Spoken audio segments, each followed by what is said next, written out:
When people think about the fall of Rome, they always picture dramatic scenes: barbarians at the gates, legions scattering, emperors assassinated. But the truth is quieter.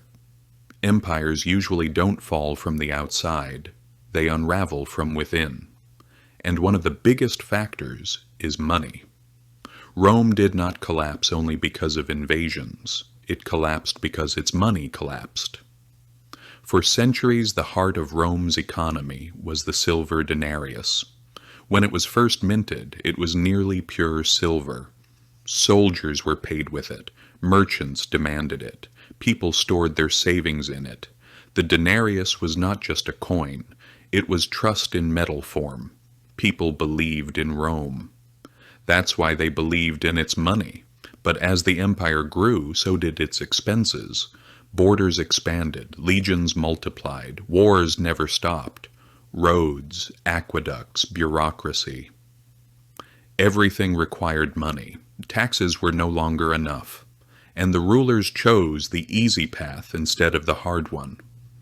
Instead of raising taxes, they began reducing the silver content of the coin. At first it wasn't obvious. The size was the same, the appearance was the same, but the value inside was shrinking. Under Augustus, the denarius was about 95% silver. Centuries later, that percentage was cut in half. Then it fell below 5%. A once powerful coin turned into a bronze disc coated with silver. And people noticed. Prices began to rise because the money was no longer anchored to real value.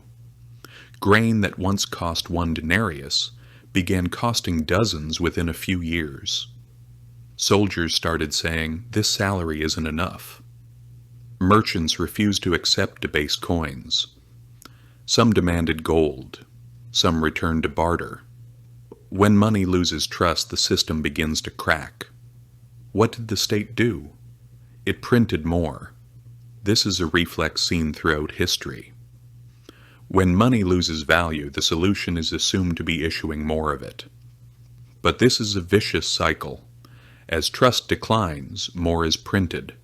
As more is printed, value declines even further. By the 3rd century, things spiraled out of control.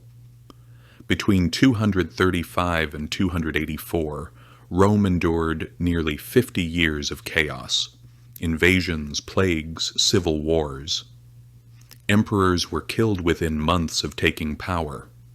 But behind all that political turmoil was a broken monetary system. Taxes were collected in increasingly worthless coins. Farmers abandoned their land. Trade networks fractured.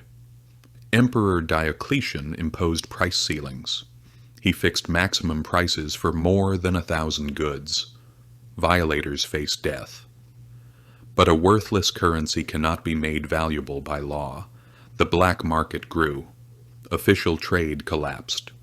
Eventually, the denarius was abandoned. Constantine introduced the gold solidus, which provided stability in the Eastern Roman Empire for centuries. But for the Western Empire, it was already too late. The economic core had been hollowed out from within. Now an honest question. Is this only Rome's story? Germany, 1923. Zimbabwe, 2008. 1971, when the dollar was severed from gold. Each time the pattern is the same. The state spends, revenue falls short, money is printed, value declines, the people pay. Inflation is often not an accident, it is a choice, a silent tax, and here is the danger: collapse begins slowly. Romans did not wake up one morning saying, "Our money will soon be worthless." Germans in 1913 did not imagine carrying cash in wheelbarrows. Zimbabweans did not expect that outcome after independence. But when trust disappears, the process accelerates. Savings evaporate, contracts lose meaning, trade slows, state authority weakens. The barbarians arrive last. The real fracture begins in the treasury. The purpose here is not to spread fear, but it is not to be naive either. Money is not as solid as we assume. What sustains it is not metal or paper, but trust. And when power abuses that trust, the outcome does not change.